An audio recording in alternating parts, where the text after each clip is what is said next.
Oh, there's nothing on the baby like that. Yeah.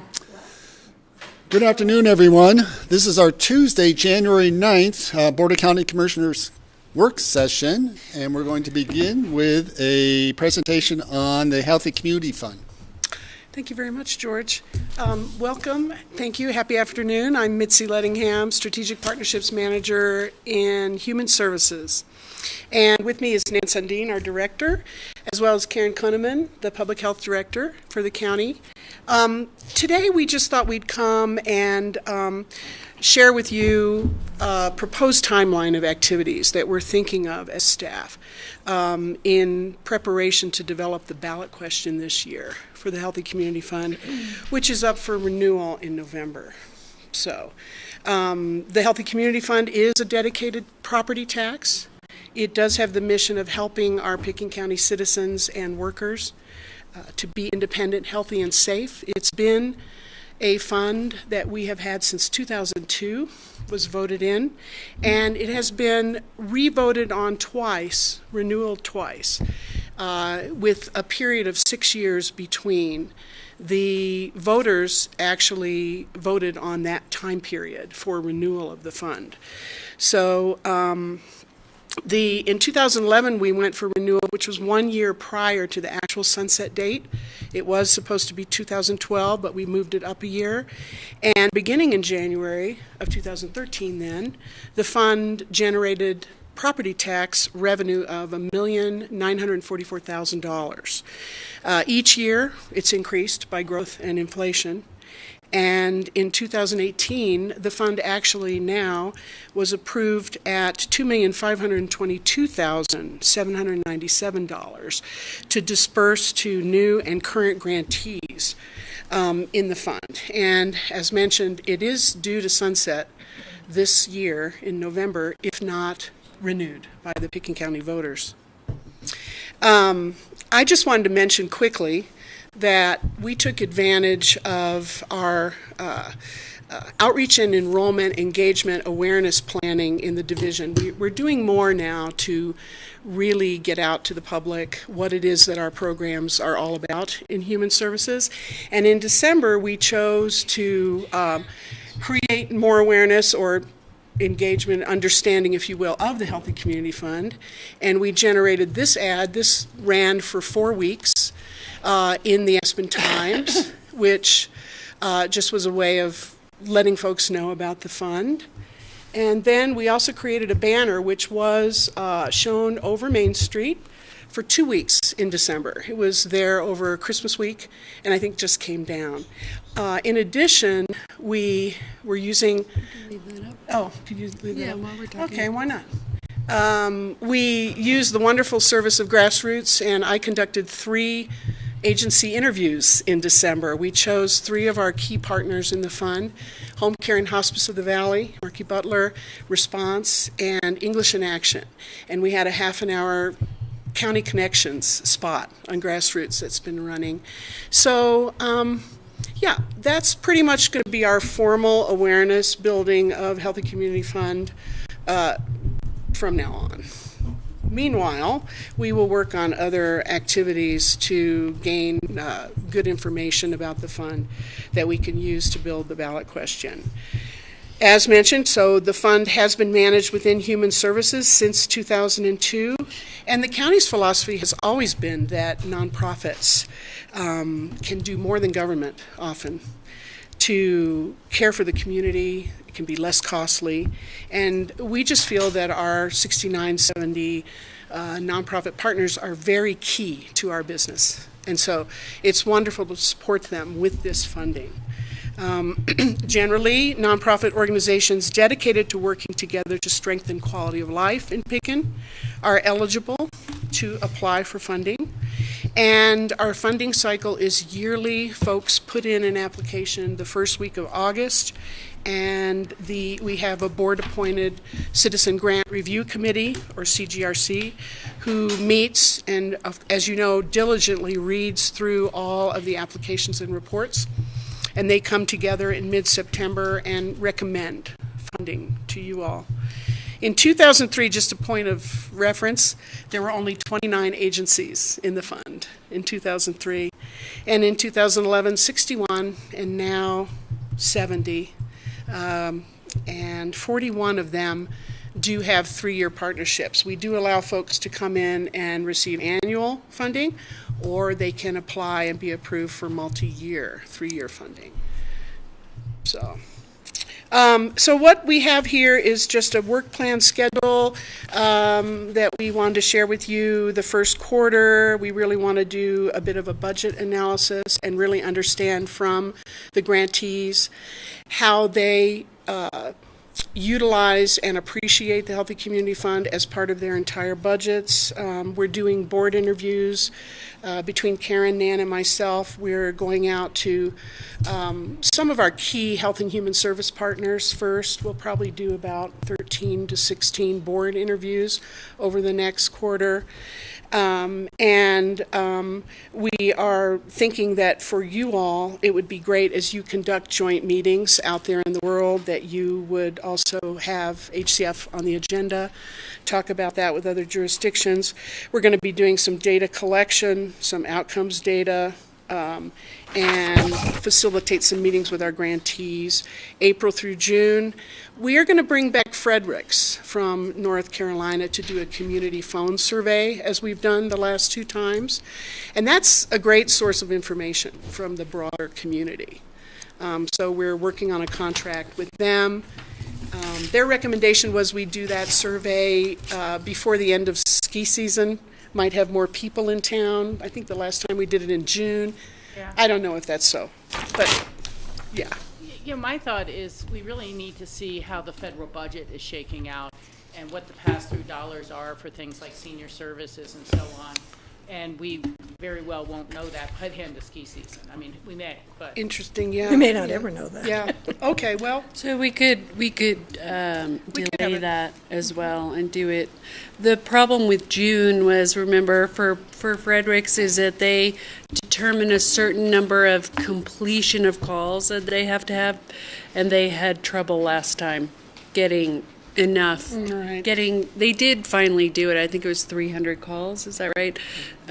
Completed. So we can definitely put that in the discussion item after Mitzi finishes. I don't want to throw the timing, but I would also be concerned, as we all know, we have a lot of transient population. And so you have a lot of people who may have come and registered to vote, but are renters and are leaving in March. I think at some time when you get your more permanent population, more permanent population is closer to summer. Okay. okay, yeah. Although, let me add, because I know we're just working on a polling for RAFTA that will go out at the end of this month. Okay. And they'll be doing about 300 phone calls as well. But as we work through that poll questionnaires, there's ways to qualify people right off the bat. Are you a registered voter? Da da da. Yeah. So if someone is if you haven't reached that quota, there's always opportunity through that list to carry on. So I'm not as concerned about that. I think having that information by the end of the season. Winter season will be better for us as we look how we want to evaluate those results and try to determine how we want to word that ballot initiative. Mill levy, yeah. Okay. Again, yes, so a lot of this is just, again, early planning. We can adjust dates. We're thinking third quarter, June to September. Of course, we're going to put out the applications in June. It'll be like a regular year. The only difference being it's pending the vote. So our grantees will be able to submit, and everyone will be submitting a new application, of course, because all the money has sunsetted this year. And so thinking that with you all, we would, again, yes, be reviewing the poll results and analyzing what we have with that and any recommendations to move forward. And then the ballot question does get finalized September 7th. So then I just mentioned some of the questions that we might ask our boards and actually our citizens as well. Basically, it's a vote on what are the greatest needs, what are the critical needs of your organization as a grantee, and what are the strengths and challenges of this fund program itself.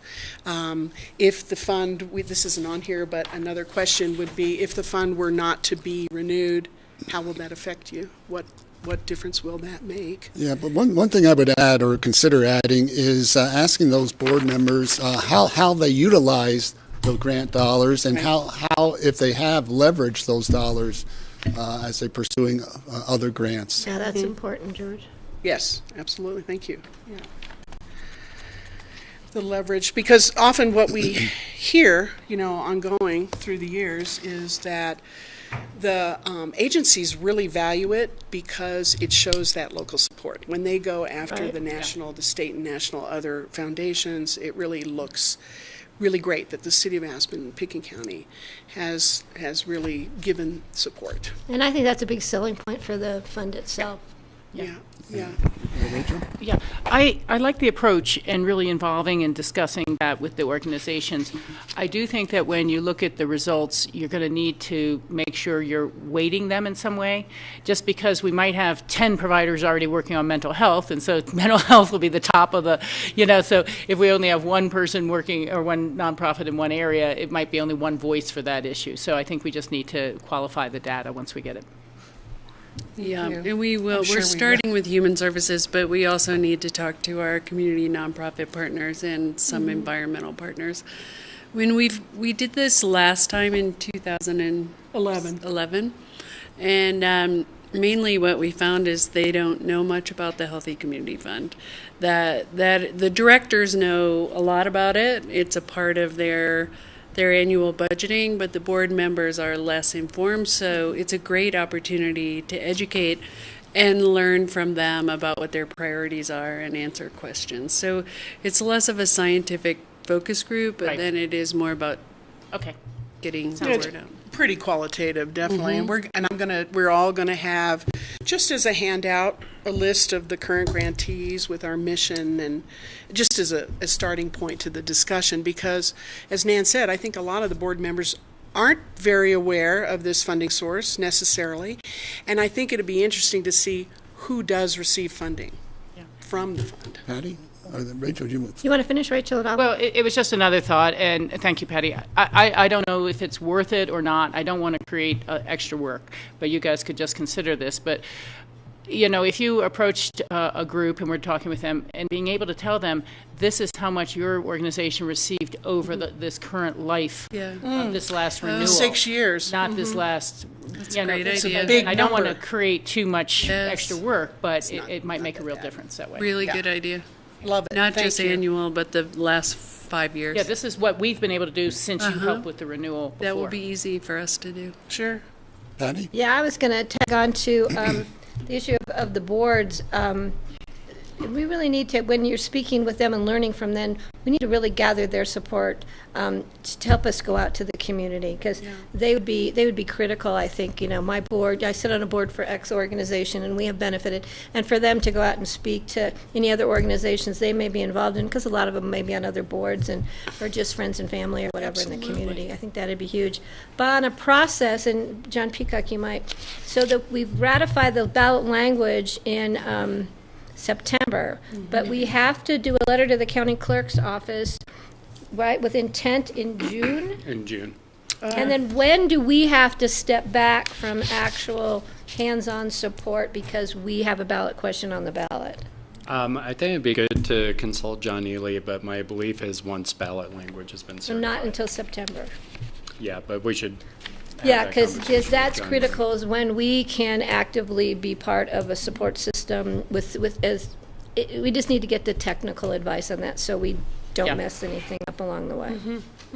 Yeah. Sounds good. And then we also need to, as a board, start talking about when we can go out to other organizations ourselves. And Right, which was my last point. Exactly that. That basically today, if you are so inclined to approve this work plan, as we're presenting it, and then as you all go out to seek input, from other jurisdictions and municipalities, joint meetings. Sure, and you know, one of our most important ones would be the city of Aspen, and trying, and John and I have talked about this, trying to get it on one of your joint agendas, because there have been different opinions that we just need to clarify before we could even test ideas in the poll, but we need to start a dialogue with the city of Aspen and see what their intention is to continue funding, what they expect from us,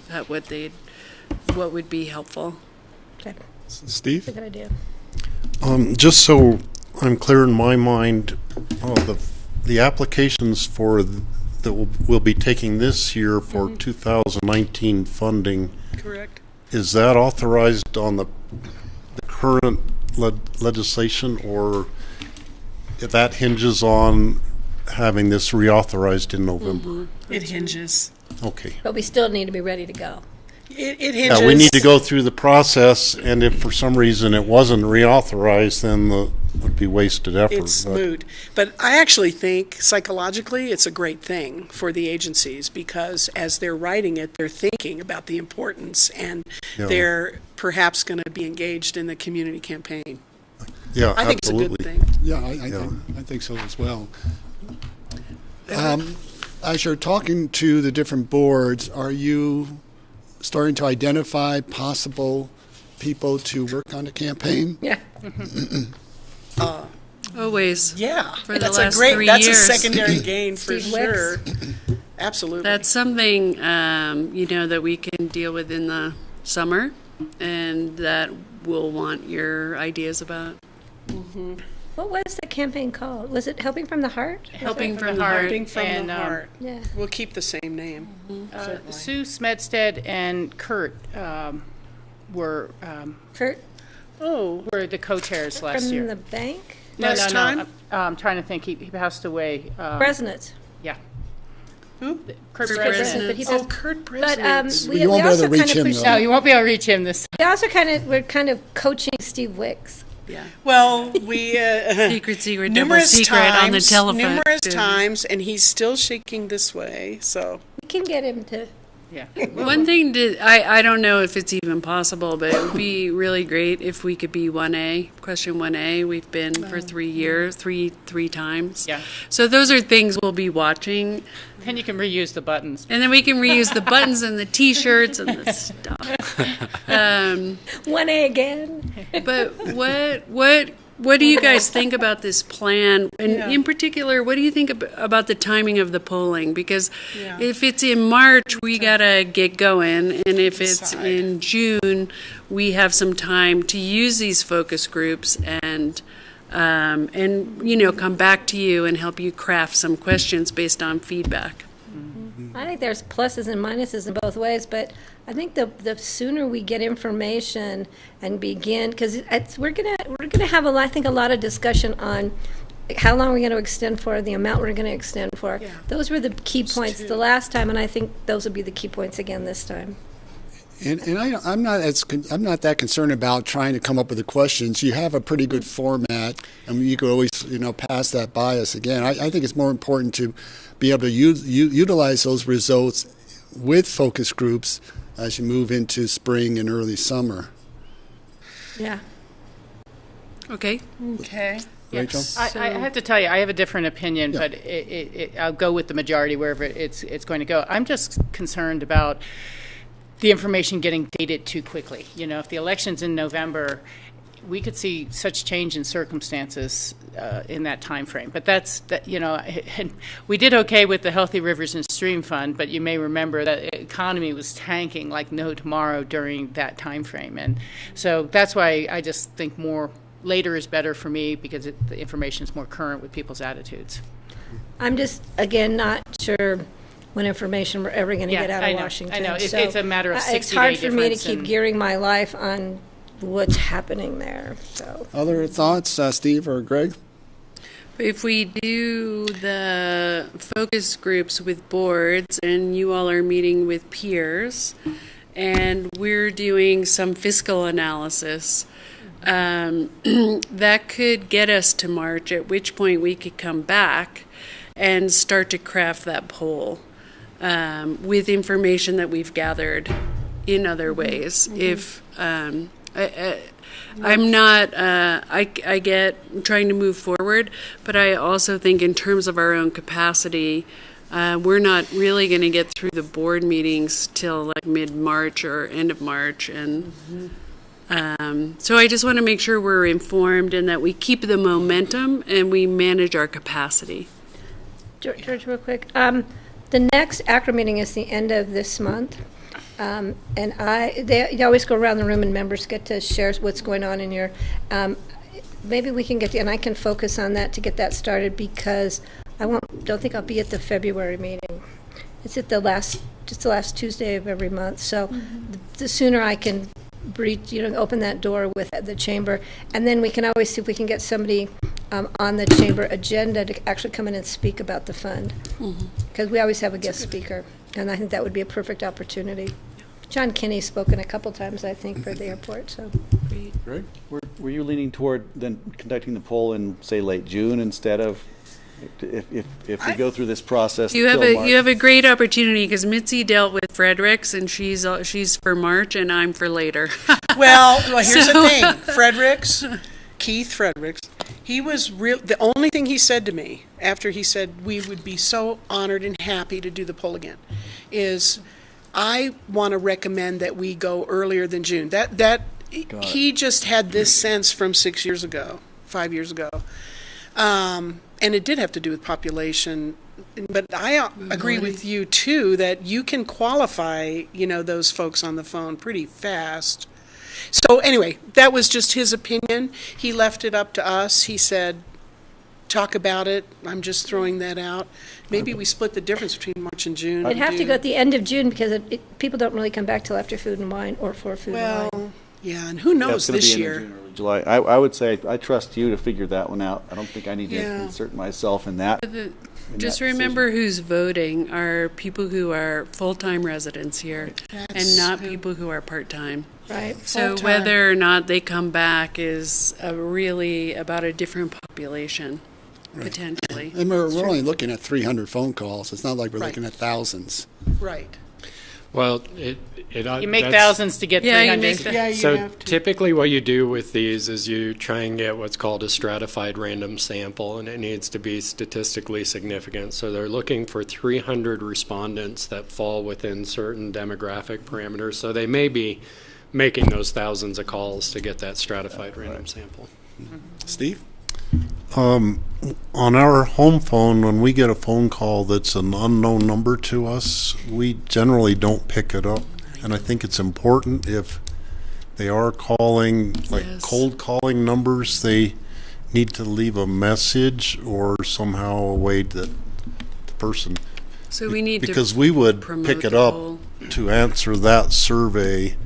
If it's a national poll on something or other, I don't want to do it, but Yes. a local one would be important. How do they get phone numbers? It's a good point. So if they just hang up Voters and don't leave a registration, we have to message, get then if they called my home phone number, we would never respond to it without some sort of a message on there. So I think that's good. I think we need to promote that these calls are coming in, and Definitely. please, That pay that attention to skews it, them. right?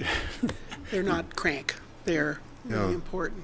I think we had a pollster explain to us that actually skews the numbers regarding the RAFTA poll.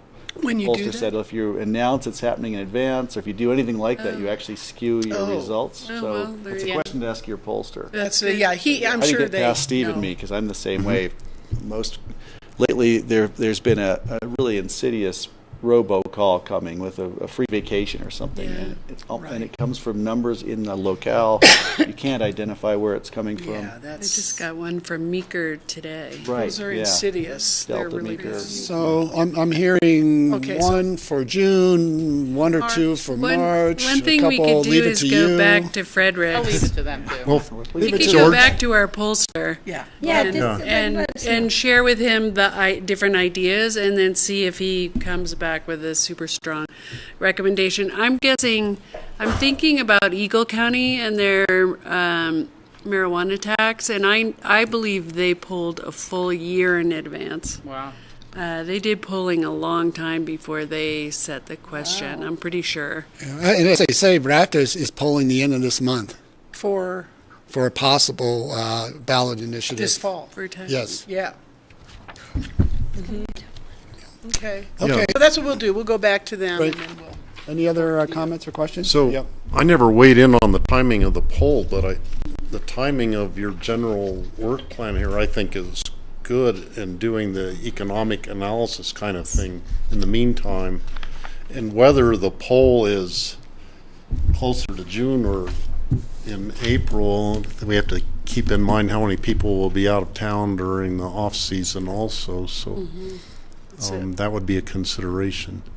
But I think doing it sooner rather than later, just so then we need to craft the ballot language and get it, follow all that procedure too. And that it's important that everything's done in a timely manner.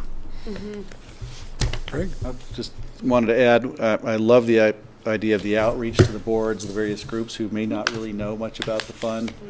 I think there's an opportunity there to let them know about the criteria. I'm not sure if the criteria is changing, but I remember hearing a little feedback earlier during the report this year that some of the applications probably could have been improved. So maybe this is an opportunity to raise the level of quality of the applications as well as the... Thank you. Yeah, it's a good point to just talk about all the pieces related to applying for this fund. Yeah, can do that. I'm just thinking, was Pat Bingham planning one of the community surveys this summer too? So we want to make sure the timing isn't that they're getting two different polls from Pickett County at the same time. There's going to be a build ours around. I think we can build the county one that may be a little bit more flexible. Well, Comes out it later. would, but ultimately the information comes together in a very helpful way so that we don't have duplication of questions. They usually ask, is the county heading in the right direction type, these sort of things. So we should at least let the pollster know we're doing our community survey and what type of questions we normally ask there and see if there's some way to not have them either at the same time or however affecting each And other. if that happened in the past, I don't remember the timing in the past. I don't either. I don't I think don't we think did they've a overlapped. community survey. Because we do that roughly every other year, and of course we don't do this ballot question every other year. So anyhow, let's just see how they work together. Do you all, I have a question, do you come up with new different questions for the community survey, or are they pretty standard? We tweak it very little. Typically, we try and keep it the same, so we have longitudinal data, but Yes. from time to time, the board has Something new additions we or need to ask something. about. Okay. Better clarification of a question. Great. It's a really good point, Rachel. Okay, did you get what you needed? Let's start rolling. Much. Okay, Thank you so much. let's start rolling. Thank you. Appreciate it. Thanks. If you have any boards who want presentations, let us know. Right. Yeah, Nan, remind me, and I'll see what I can set up with the chamber. Like that. Yeah. Thank you. That's a good one. Let's see. So next on the agenda is the board retreat discussion that John is handing out a draft agenda. And I would emphasize the word draft on the agenda, both in terms of content and structure. But this is a follow-up to our conversation at the end of last year, trying to prepare a retreat agenda. So this is a proposed retreat agenda based on the conversation that I heard at the table. Now, there were a lot of specific items that the board brought up to discuss. We may need a few more days to hit on all those items. So I was really looking for overarching kinds of themes from that conversation. One that the board brought out in particular was, just as we're dealing with more issues, there's just more conversation in the community, with divergent views on what should or should not be done on any given issue and how to maintain the board's effectiveness in that environment. So that's really kind of the starting point and theme throughout the agenda.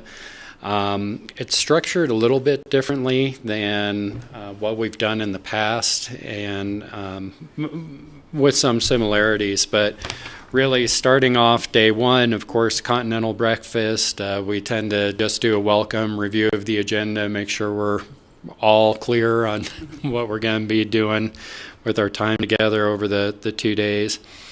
Wanted to start out with just kind of the review of the previous year. We'll provide a memo just with an update on how we're doing on our primary goals, or as we like to say, the kind of big rocks discussion from the previous retreat. But really spend less time going over that and provide more time for the board to have a conversation about what went well the previous year, what did you guys find as being challenges in the previous year, what were key learnings that we can carry forward into 2018 and beyond. Then really looking at more of a moderated kind of discussion, probably bringing a presenter in that can speak a little bit both to your roles as representatives in our community, and what are some of the sources of conflict, what are some of the difficult decisions that you get put in front of you and why, and more importantly, really a conversation about strategies that you can use as both individuals and collectively to really maintain board effectiveness. I'm looking at a few speakers who have experience as elected officials in local government, as well as academic background in these types of areas of interest. Then moving from there, looking at pushing doing the panel discussion. That was something that the board, I think, unanimously wanted to spend time on in the retreat again. I have gotten a number of names, and so I wasn't planning on discussing those today. I was really going to check on availability, but the idea was to look at, speakers who could talk both about their perspectives on leading through periods of change and conflict, or on big projects, and also who might be able to comment on some of the decisions or issues that may be coming your way. And combine those conversations. We kind of had should it be this one or should it be that one, but maybe it can be both. We have 2 hours scheduled for that. An opportunity for you to reflect on what you've heard. If we've done things right, you should be pretty tired by this point in the day. And really planning on adjourning at about 4:30. The next day, what we have is a welcome and review of the agenda, and this really, we wouldn't intend to bring in anyone else to moderate or speak. This is really dedicated to time for you all to start to reflect and talk to each other. The one kind of moderated discussion and one presentation item we would bring forward that just suggesting a framework to look at some of the issues that are coming in front of us. I think a lot of the challenging issues are related to our response to growth, and you have certain kind of categories of decisions that you can make, whether you try and build your way out of an impact, or whether you try and mitigate an impact, whether you decide we need to eliminate the source of the impact and stop growth in certain areas. Those are all kind of categories of policy decisions that you'll be asked to make, and just to explore that framework a little bit, provide some common language again for us and staff as we have these challenges coming up. And then really the balance of the time from 10 o'clock in the morning till the end of the retreat is really about a moderated conversation with the board, identifying those issues that you think are, going to be most pressing. We have a lot of issues. You guys had a pretty long list, but there's going to be some that I think you'll agree on pretty quickly are going to be pretty significant issues that you're going to need to be talking about. For example, perhaps airport planning would be one of those items. But to try and identify or prioritize 3 or 4 of those issues that are going to really kind of come to you guys early in 2018 and take a little bit deeper dive on those in terms of process and expectations and those sorts of things. And then understanding that there will be a number of other issues that you want to talk about. We may need to parking lot those or provide work session time during the rest of the year. So that is the proposed structure of the agenda. There's obviously a lot of refinement, I think, that needs to be done. But I wanted to just see, are we on the right track? Did I do a reasonable job of capturing the expectations that you all laid out? Does this look like a meaningful use of time? And then on the third page, which we don't need to spend a lot of time on, I've started just to start to index the kind of retreat materials that we'd be preparing for you. Patty? Yeah, when John and I met and discussed his first draft of the draft, I really feel that conflict is a big discussion point for us because of not conflict resolution, but more conflict management. How are we going to deal with it? We just have a lot of high items on our agendas now, and a lot of them are just beginning.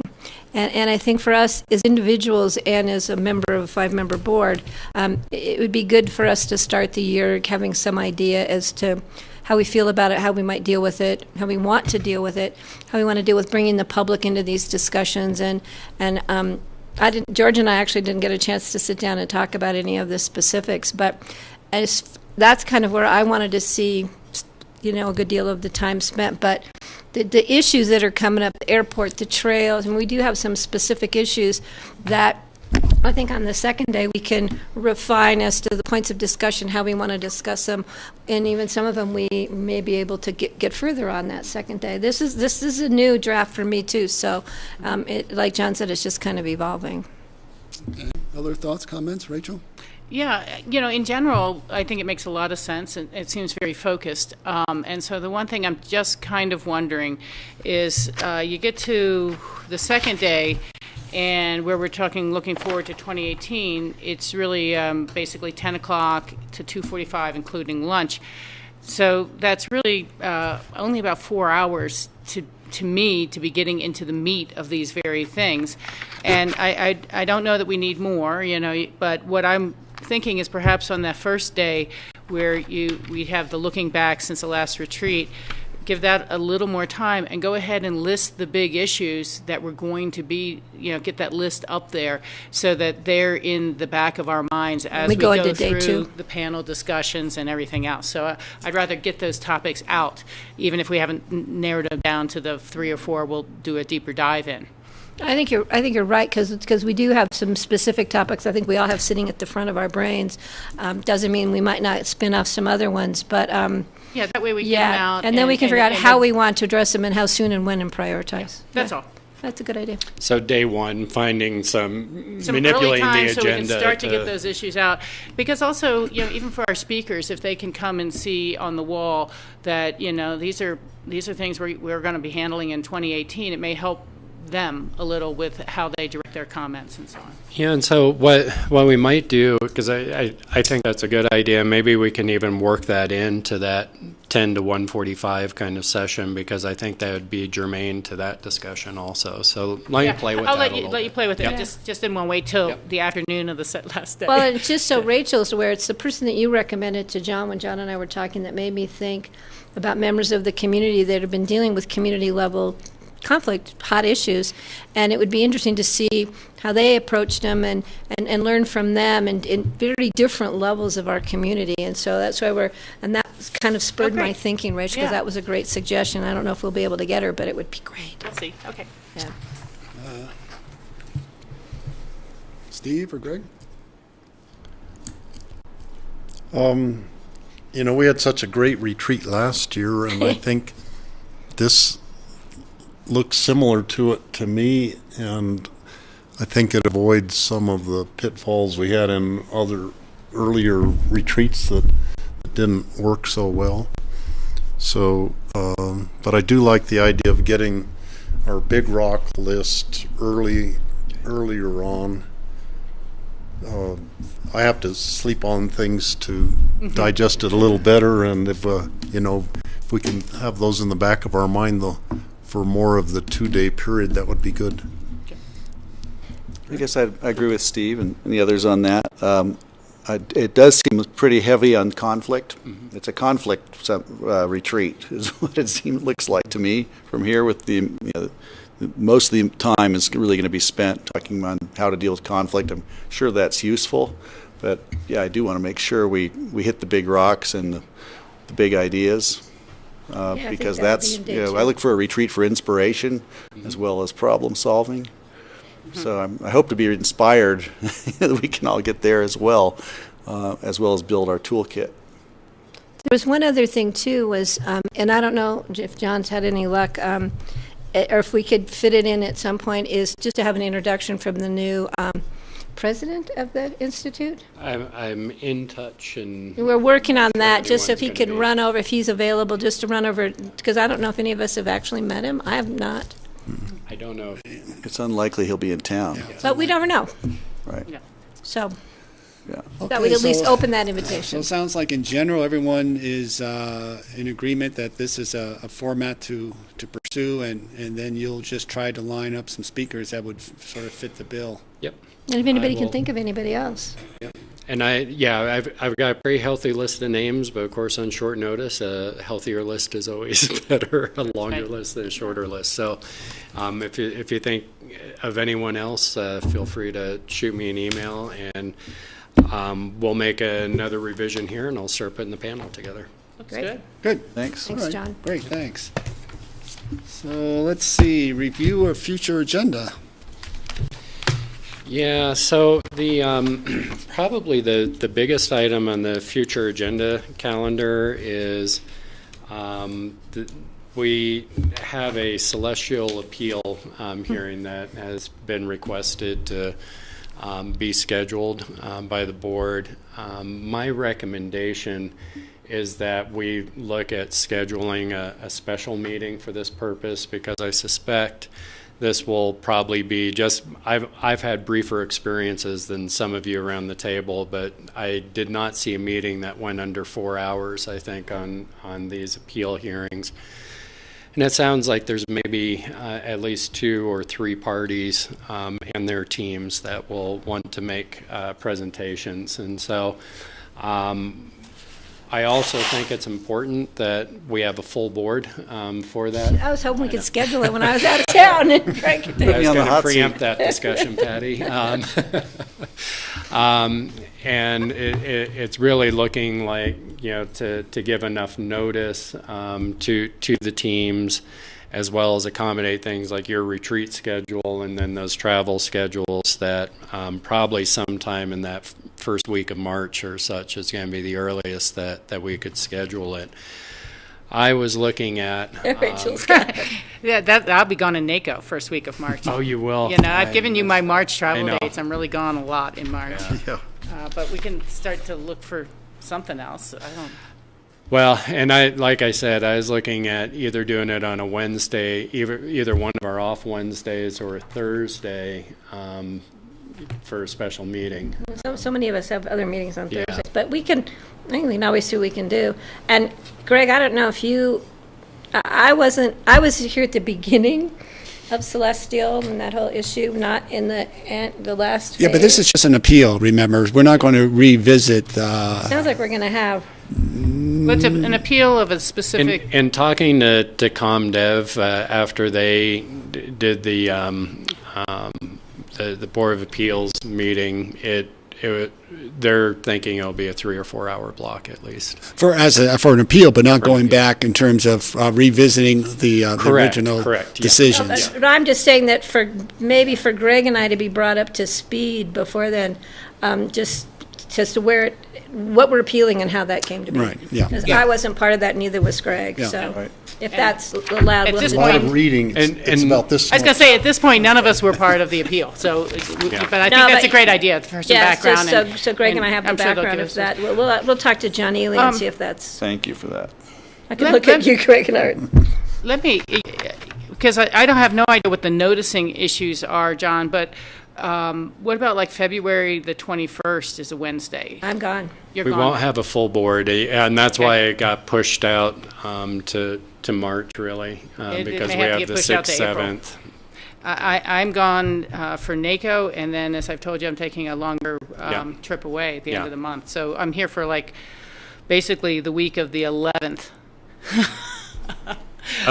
Stay up. Part of it. Then I have Thursday CCI on the 15th and the 16th. So, I mean. Is that March 11th, Rachel? March 11th. I mean, if we. What about March 15th? That gone. Thursday? Yeah, You're just here on the 11th, I'm here not the 11th, the week 12th, of the and 11th. 13th, I'm sorry. Period. So, if we don't already have a work session scheduled on the 12th and you wanted to make that the special meeting day or something like that. That would be a Monday.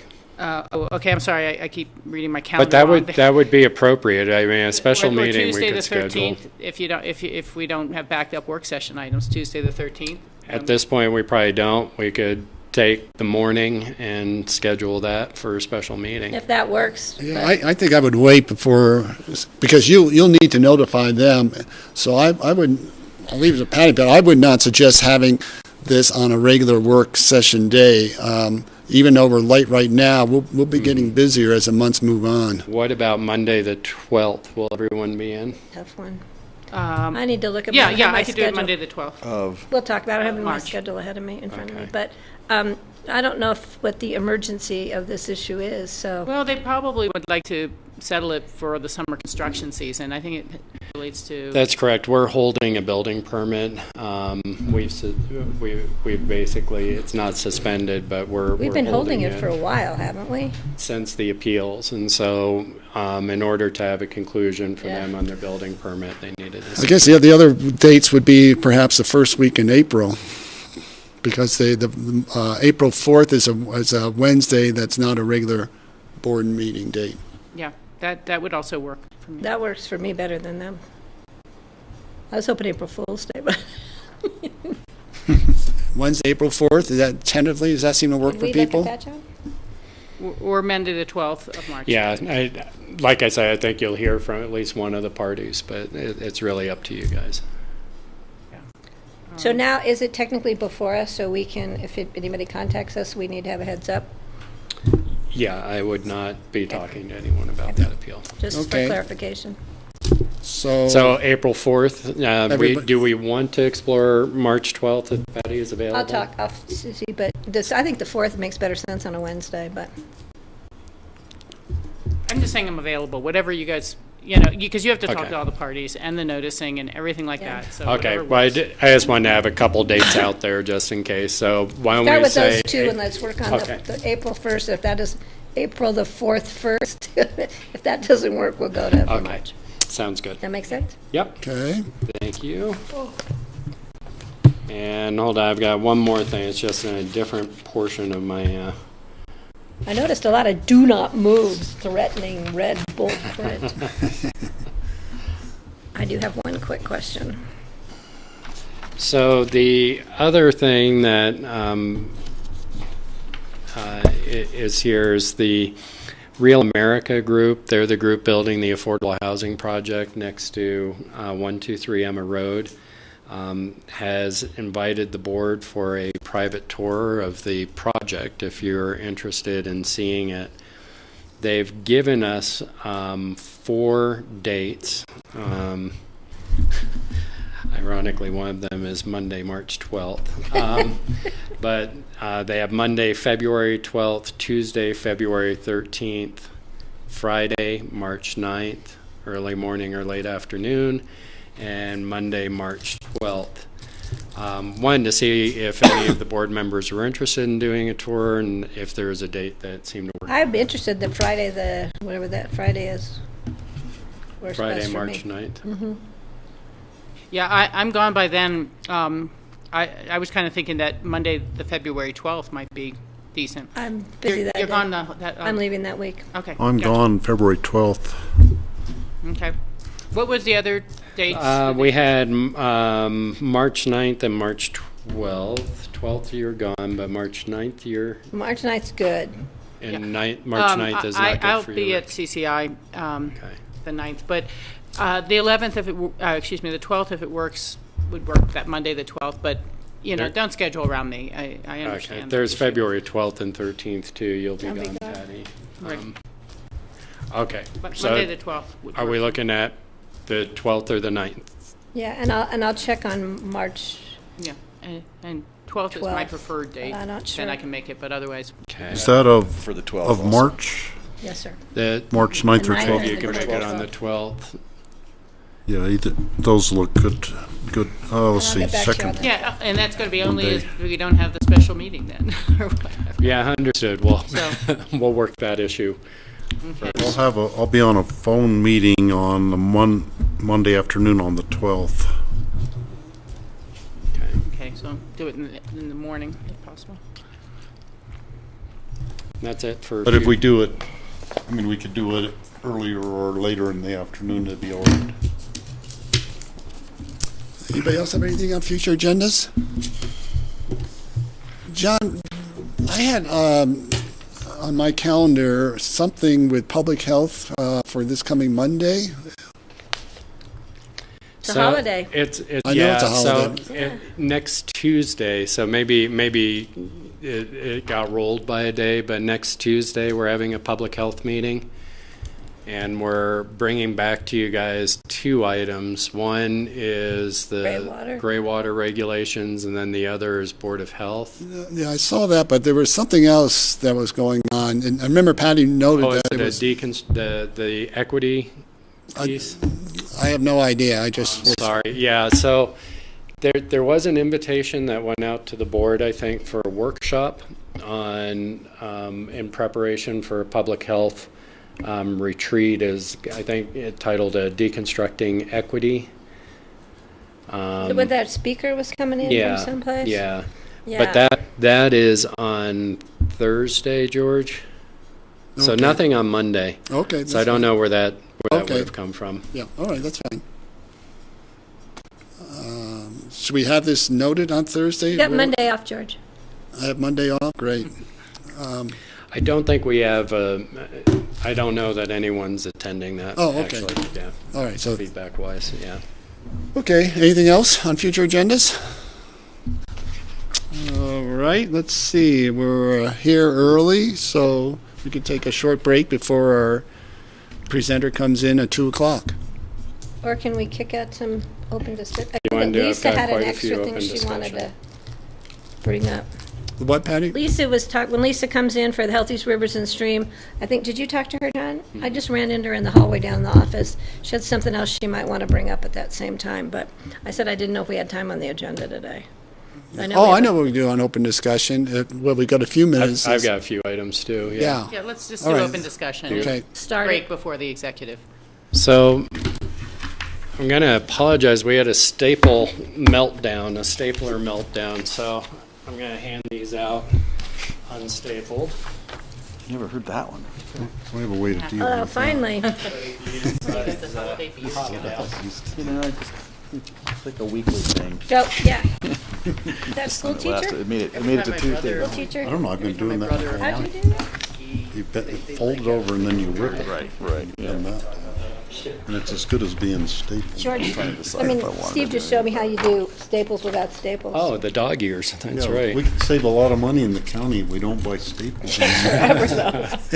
So what's in front of you is we had a request from Wilderness Workshop to sign on to a letter or to issue a letter under the board signature opposing legislation that would allow mountain bike usage in wilderness areas. That's something that I talked to representatives of Wilderness Workshop about just before we went on break, and then between now and when we've last met, they've proposed a letter to us. I'll let you guys take a look at it, but the request is to have the board issue a letter along these lines. There's some good words in here. Can you tell me what this one means? Precedent. Oh, it is, but spelled, is that how it's spelled? Do it in advance. Prescient. Yeah. Presciently. Oh, I don't know if that's a word. We'll look that up. It's there's some strong wording in it, which I don't necessarily disagree with. I would sign this. Yeah, I'm in full agreement. The one thing, I hate to rewrite, but I'm under the impression that the Mountain Biking Association is opposing this bill as well. Yeah, that's correct. Our local is. I don't know nationally if they've taken a position yet. You should put that in the letter. Well, I think it'd be worth putting that in the letter, local, at least the local, and if we can find out if the national has. Oh, yeah, it is in the letter, actually. In the last sentence on the first page. To date, To date, both the International Mountain Biking Association and the Roaring Fork Mountain Biking Association have publicly said they do not support H.R. 1349. Yeah, I would make that its own paragraph. These are so dense. I would make that stand out then. Okay. It's split between the 2 pages, and you really miss a key point there. Yeah, it's easy to lose. Okay. Yeah, that's a powerful. That's and actually Carrie a powerful used some good sentence. wording, yeah. I like it. And Move that to the top. as much as we would like to take credit for drafting this, actually Wilderness Workshops. I had that feeling. Yeah. Maybe that's where that strong wording. Did we check on the spelling of that one word? I will. I have not. I don't know. That's a new one for me. To that point, is this the same letter that Wilderness Workshop is? That's my understanding. So I don't know if we want to personalize a little bit because we're just using their same language. Sometimes those just get thrown in the stack. Well, they read them, but then they realize it's the exact same letter. Yeah. Sometimes they don't count them as separate comments if there's a true public Yeah. comment. So I wonder if we could just, when do we need to get this out by? I do not know if or when this has been scheduled for a vote. I Okay, know we probably have a week or so. So I would suggest maybe have Kara take a look at this and tweak it a little bit and personalize it more coming from our concern for Pickett County. Whatever that, does anybody know what that word is? I think we all do. Yeah.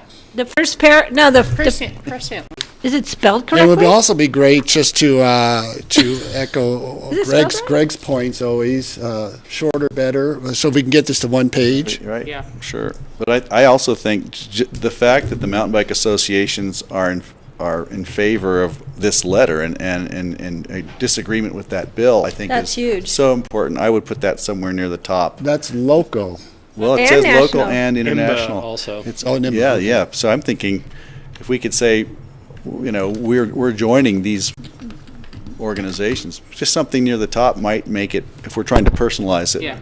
If it had to be sent today, I'd say, sure, let's just send it. But if we can personalize it and that'll help and we have the time, And edit it down. Okay. maybe Yeah. trim it down, but Right. put that up somewhere up near the top. It's pretty powerful when you can say that usually the advocates are against this. Yeah.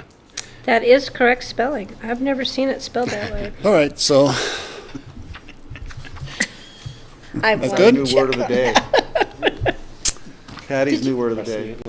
New word of the day. I'm like so educated today. I just can't stand Prescient. it. Presciently. Lee. Presciently. The Oh, Lee. presciently. That's what drew Oh, it. is that what it I'm was? like so impressed. So I think we can move on then. We'll come back to open discussion, but since Valerie's here, we'll move on to presentation on the Colorado Opportunity Scholarship Initiative presentation. This is really neat. Hello, everybody. So for the past couple of years... Would you just introduce yourself, please? Oh, I'm sorry. I'm Valerie Carlin with Aspen Community Foundation.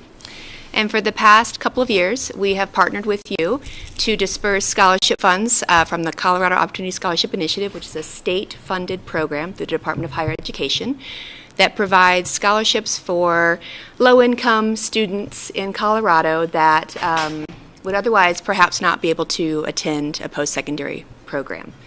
So the past couple of years, I should back up and say Pitkin County has been allotted about $2,000 each year, which we as the foundation raise money and match that one-to-one. So for the past 2 years, we've had $8,000 to distribute, and we have supported 6 students in Aspen and Basalt high schools that qualify. The qualifications are everything from a low-income family to the student has to attend an in-state public university, either 2 or 4 year, and they have to participate in some sort of support program in their high school. And Aspen High School and Basalt, as you know, have really rigorous and robust college counseling and support programs, so those have been really helpful in helping us determine the students and making sure those students actually have the plan, can figure out what the pathway is, and then be successful and be matched with the right institution. I want to thank you guys for once again supporting our 2018 application, which we have been approved for. So we'll have $2,000 plus another 2, so 4 again to distribute this spring to Pitkin County students.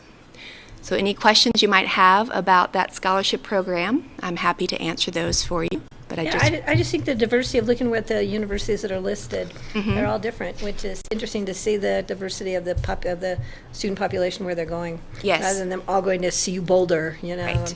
I was really impressed by that, and I think this is great. You know, when you get down to it, every little bit helps get these kids to school and keep them there, and that's critical. Yeah. And whatever we can do, I think, is great. Yeah. So thank you. Thank you. And you might notice that this past year, this different dollar amounts are work that we did to help students really commingle various scholarships. So we actually have 8 different scholarship funds that we administer, this being one of them. And so these students received scholarships from some of our other funds as well as other funding through their schools. So we were able to sort of modify the grant award to make sure that they had what they needed to attend their school of choice. And that meant that we could actually serve more kids. That's great. So. Steve? Valerie, what sort of application form or essay questions or whatever do the students have to submit to apply for this scholarship? This is actually more of a need-based scholarship, so not a merit-based. And so we have an online application system that all of our scholarship applicants apply into. And then once they apply, they answer a few basic questions, and those actually give them the options of scholarships they have available. This one, because it's income-based and has particular requirements, we screen for income on this one. And we work really a lot with the counselors to help us identify those students. We don't always want, this is going to be awful to say, but we don't always want the superstar, right? We want the child or the student that's really going to benefit from having that extra push and that extra motivating factor. And so the counselors have been key in helping us really identify the appropriate students. Mm-hmm. Yeah. That's great. And I like the fact you like to come back and let us know what's been going on. Yeah. I appreciate that. Yeah. So, well, thank you guys for supporting this. And I'm thinking that the state's going to continue this for several more years. That's what we hear from the Department of Higher Education. I hope it'll survive an administration change, but we'll know more this fall, obviously. So. Great. Thank you. Thank you very Great. much. Thanks very much. Terrific. Thanks Thank for you. coming in. Thank you. Appreciate it. Thanks for all that you do, though. Yeah. Well, thank you guys for all you do. Let's see. John, why do we have open space trails on our... It was there when I came in. I don't know. You can ask our roots. Let's just be on the computer. We are now the Open Space and Trails Board. Well, I don't George. want anyone to get confused. We had a change over the week. Well, I'm not sure how to get rid of it, George. Let's turn it I could off. see that when I walked in the need door. I know, I did too. And I Are they having a meeting in here this morning that I didn't hear about? Yeah, I don't know how to change that. we just turned it off. Yeah, I think so.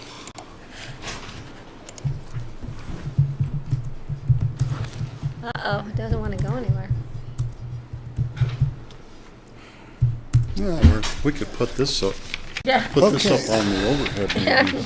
That would be a good. all right, let's go back to open discussion. Because you turned Elmo on.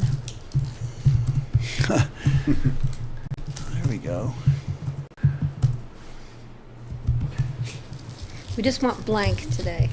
Can just turn everything off. Okay, George, did you want to take a break or go back? No, let's go back to open discussion. Yeah. Okay. So we did not confirm with you guys the boards and commissions appointments. It is a resolution tomorrow. We had assumed that board members would be continuing on in their current appointments. I'll get back to a mic here. But we thought it would be good just to spend a little bit of time with you guys looking over those appointments and confirming that this is still consistent with board direction. Patty? First of all, it is not the Colorado Bark Beetle Cooperative. It's the Healthy High Country Forest Collaborative. And just so the board knows, I don't know where that's even going to go this year. There's no executive director, there's no funding, there's no organization, so I'll keep you posted on that one. But in the meantime, I will stay involved in it just because I've been involved in. I was going to think it would be a great one for Greg, but I don't want to throw him something that's This is the going to bark be. beetle. What's it called again? It's the High Country Forest Collaborative. Right. It used to be bark beetle, right? Yeah, it used to be Okay. the I'd be interested if it's, once you I'll let you know what happens, Greg, and we may transition that. But I'll stay involved until we have a decision. All right. All right, great. Everything else look about the same. Steve? There are a couple of things that are not on here that I think we probably should have. One would be CCAT is not on there, and the other is the Compact for Colorado Communities, The The 4CA. new one. which is the City of Aspen initiative that they started. Oh, okay, yeah. And the C4CA Climate Action, is that on the list too? No, that's on here. The CCAT is not on here, though. And then That should be. Okay. So of course we may have to hand these out tomorrow as amended. That's okay. Okay. Anything else? Everybody okay with what's where you've been delegated or volunteered to represent the county on? Well, on the CCAT, I would say Rachel would be the number one person for that because she's the co-chair of CCAT. Yeah, and Steve And is then I'd participant and be, alternate. I've been going to events. A lot of them are tied in when we go to CCI. Yeah. So it makes sense that I could be the alternate. Yeah. Okay. On the Colorado Compact, the one event that's coming up, Greg and I are both going to it, but I was thinking maybe Greg could be our lead person on the Colorado Compact. That's the one with the city. The The city initiative, which is municipalities and county governments across the state are involved in it. I think that'd be a great one for Greg. You can I'd be up for that. meet a lot Okay. of people too. Great. Yeah. We have there are 5 of us going to the meeting at the end of January and early February. And Greg and I, and then 3 staff people are going, so. That's when we're having lunch with the governor. Yeah, breakfast or lunch with the governor is part of it. He didn't call me. He doesn't usually. You just show up. It's just John. Okay. Everyone okay with that? You got all that, John? Yeah, the only other thing that I want to bring your attention to, because I'm not sure that we resolved the conversation. I just want to be sure we do tomorrow under CCI public lands. Rachel, we still have. Yeah, it would be my intent that we not pay the public lands dues for CCI this Okay. year and not do CCI public lands. It has just been that it's an organization that won't take a stand against the transfer of public lands to the states, won't weigh in on the methane capture rule. It just has gotten to be beyond making sense. And frankly, after attending that River District meeting and then seeing the chair of Club 20's, of the CCI Public Lands leading this attack there, that was like the last straw for me. And you're the one that's been involved in it for so long, so if anybody has the Yeah. knowledge and the Yeah. understanding, it would be you, and I totally respect your decision. Yeah, it's not, And I think it makes a better statement than anything else we could have done yeah. Thank you. at this And- point. Okay, and then I apologize. I thought I had it all, but I realized I did not write down names next to CCAT and the. Well, Rachel and then Rachel- Steve is alternate. Okay, that's what I feared. Greg for the, Greg for the alternate for CCAP, but no, Greg for the coalition. Climate Action Coalition for. Yes, Greg, and then Steve, are you the backup for that? I could be the backup, because I've Okay, been so on a Greg couple will of be- phone calls on it already, And and since you two are going down to Denver.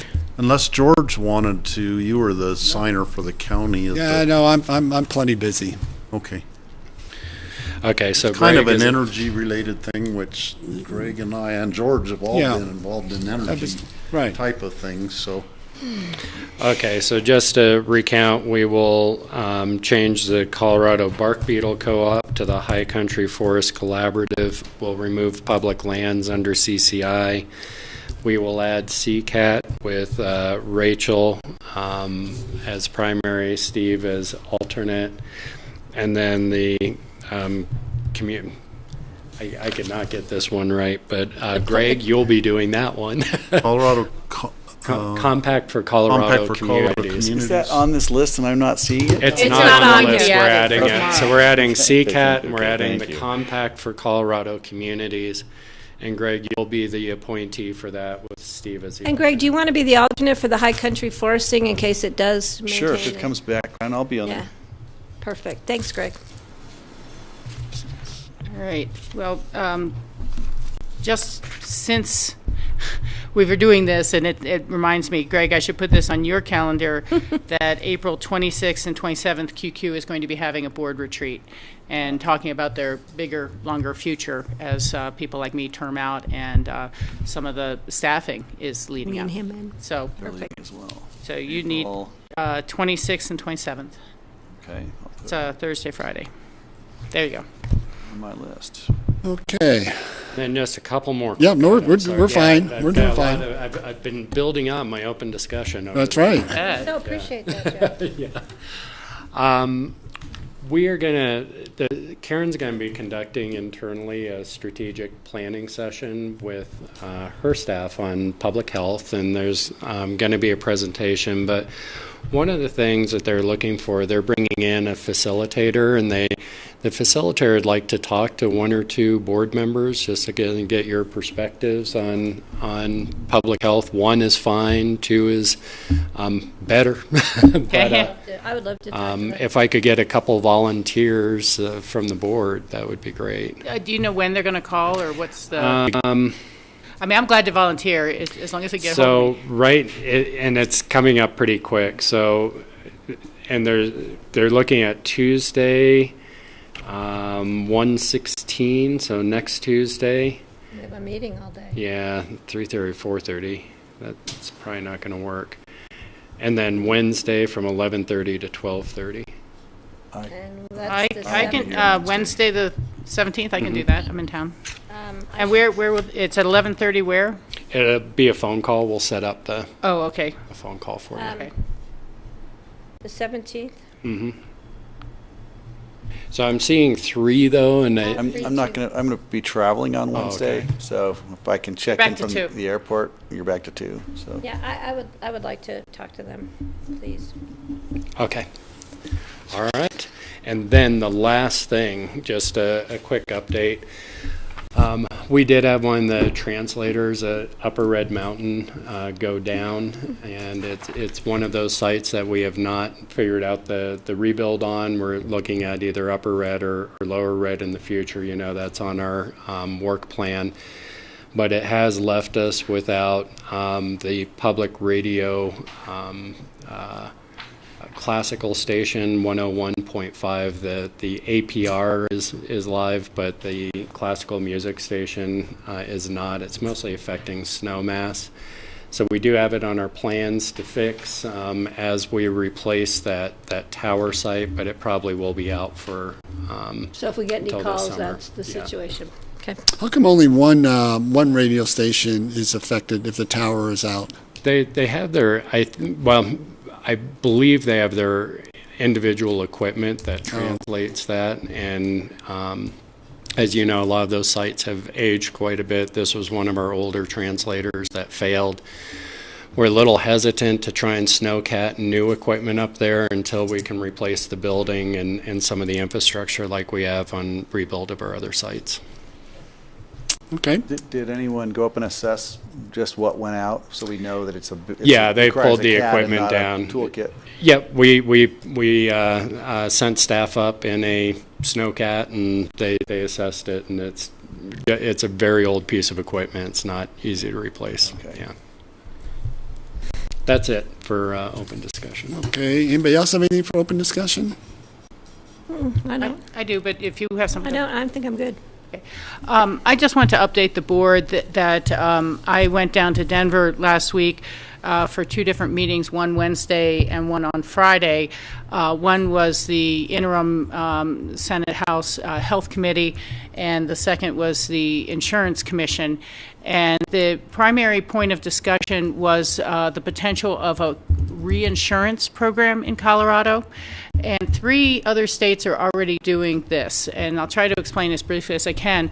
But it's basically insurance for the insurer. And so whatever your providers are, Anthem, whoever on the exchange, if you were to go to this type of program, there's no such thing as there would be no high-risk pools anymore, anything like that. And you have a condition, you buy your insurance on the exchange just like anybody else at the same rate for your silver or bronze or whatever. But after your bills and claims have hit a certain point, the reinsurance starts paying the claims for the insurer to a certain point, like 80% of them. So the insurer themselves continues to manage the care and still has skin in the game because they're responsible for 20% of the cost. But the larger concept is that 5%, roughly 5% of the population calls 90% of the medical bills, and that gets averaged in, and it affects everyone's rates. So if you find a way to protect the insurer from those extremely high cost items, general insurance rates could go down. So they had commissioned a study on it, the Millman study, and if I remember correctly, rates in areas like ours could go down as much as 35%. And other areas in the Front Range, almost everyone sees a benefit. Can I just ask? Yeah, please. So the insurer, like, who carries my insurance, would then carry an insurance policy with... The state would carry the insurance policy. It's I was wondering who's funding it and how's it being funded. A lot of questions remain. It's very conceptual. But that's kind of the concept. That's the concept. They're doing this in Alaska currently. I think Washington State and one other has started to do this. A great thing to look and you have to get a federal waiver to do it. But the thing is that about half of the cost, depending on the state, they estimate about half the cost would be covered by the federal government, because when everyone's insurance premiums go down, those people who are getting the subsidy below 400% of poverty level, instead of them buying a $400 policy, they're getting a $300 policy, and the money the feds save on the subsidy goes back to the states through these waivers. So to get the maximum bang... well, it is in these other states that already have those waivers. To get the maximum bang, it would cost the state about $370 million, I think. And they believe that about half of that would come from the federal waiver. So it would be about a $160 million investment by the state. Trying to figure out where the money comes from is the challenge. There are possibilities such as a general assessment or fee on every insurance policy written in Colorado. So that kind of sounds bad, but if your rates have just dropped 30% and you get a 1% fee, it kind of works out. There's a possibility of some general fund dollars. And the funniest part of the meeting at all, it's very exciting for the potentials, but the room obviously is full of insurance companies, and they're like, people are like, well, this is just a Band-Aid, and what about cost containment? And you just kind of keep hearing the circle go around. We can't do anything about rates now until we do something with cost containment. Cost containment won't happen until this.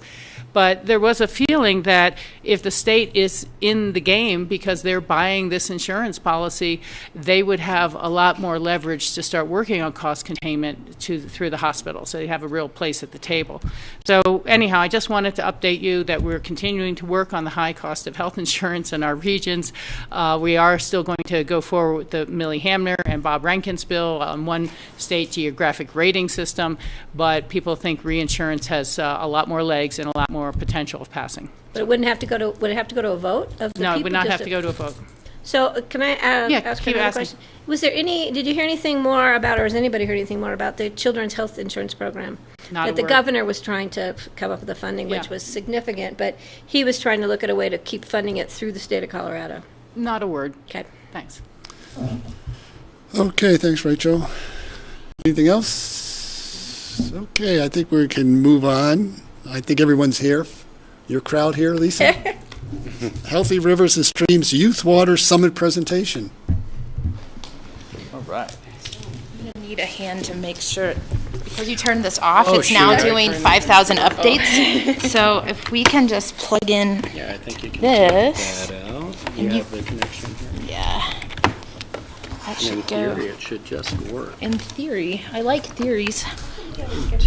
Lisa, Especially when they guys, how many Yeah. years? Rotating. I don't know what that one is for, You don't know. but we'll need to turn that guy on.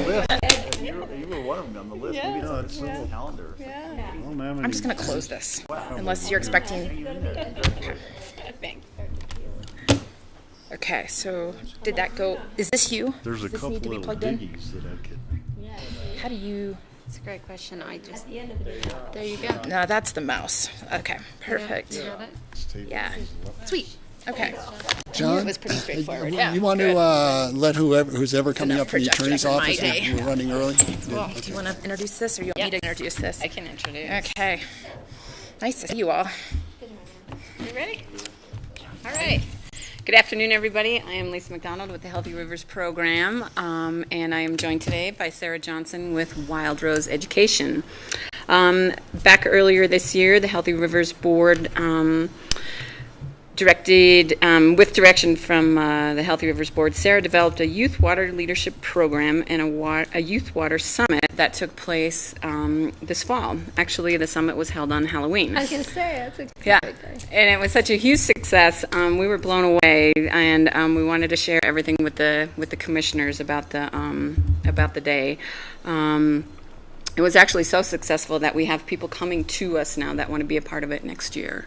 So Sarah's attending our River Board meeting next week, and we're going to discuss the future of the program. So with that, I will turn it over to Sarah and take it from there. Thank you, Lisa. Thanks to all of you for having me. I'm excited to get to share this with you. And next year it won't be on a Tuesday so that you can come. So I'm sorry you weren't able to come. But I want to not tell you a lot, but I want to show you a few pictures and a couple videos. So just to be clear, the Youth Water Summit was a student-centered conference for kids, for youth, that was funded by Healthy Rivers and Streams, funded by you guys, the county. And what the focus was to create an opportunity for learning, dialogue, and action on Colorado River Basin issues. So we had 5 school groups participating. 2 were like special club kind of groups, and 3 of them were classes of students from all the way from Newcastle to Aspen, middle and high school kids. And so I want to share this video with you. We may have to turn off some lights. Yeah, let's see if we can turn off some lights. Where was it held? 3rd Street Center, Carbondale. Yeah, at the 3rd Street, yeah. I thought the switch was over there. And 3rd Street donated this, well, I have an office there, but they donated the gym. It was awesome. Oh, nice. Yeah. Oh. Across communities, landscapes, and time. Okay, there we go. Rivers connect us to each other across communities, landscapes, and time. We are a part of our watersheds and influence our rivers, not separate. It is our profound responsibility to live and model stewardship of our waters, ensuring their healthy existence for time to come. Now more than ever, it is critical that we work collectively to increase understanding of watershed systems, river science, water conservation, climate literacy, and encourage participation in public life. The Youth Water Summit is a participant-driven educational conference for youth produced by Wild Rose Education, to create an opportunity for learning, dialogue, and action on Colorado River Basin issues.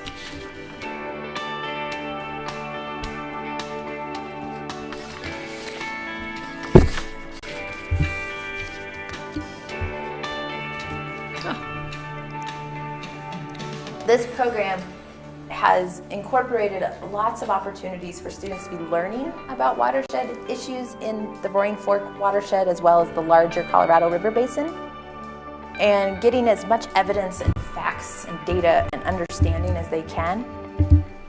The bigger exciting part of it is they're then able to pose big questions and investigate their own personal interests within this framework. They have been asked to create presentations where they are expecting to present to not only their peers from up and down the valley, but also to water resource managers, the professionals who actually want to hear what they think. And they might even consider their suggestions as they move forward with policies and decisions around water management in the Roaring Fork watershed. And to me, that seems like that's pretty exciting.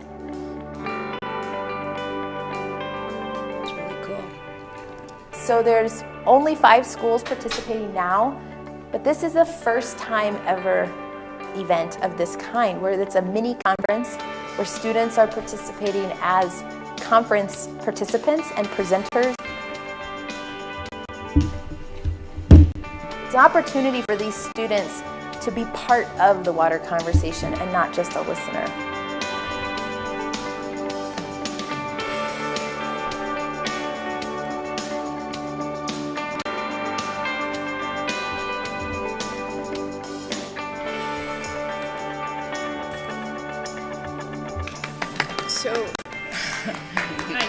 So that was made by some CMC students, so it's a student quality video. But then I wanted to share with you, oh, don't turn them on yet, because I'm gonna, yeah. I did a recap as well. So that was done all before, my voice and all that was recorded before we did it. So I want to give you the results. And so this is another short video that I think will help with that. And there's no words, it's just music, because I don't know how to make words on a video. I need Greg's help. So.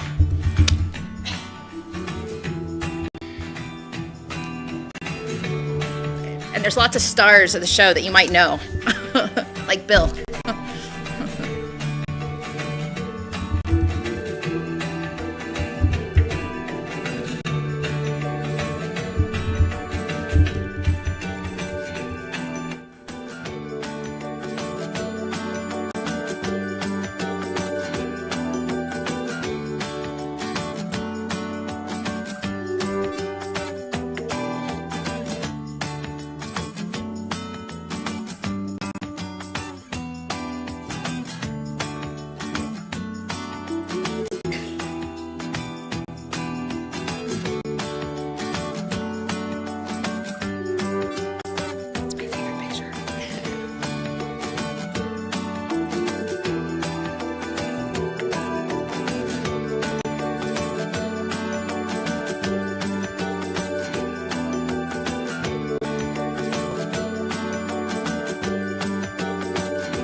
So these were the titles for student presentations.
So,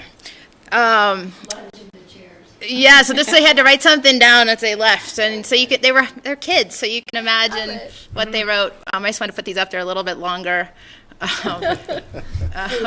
Tired, but a lot of eye-opening, interesting, inspiring, all these things that were pretty cool. We wore them out.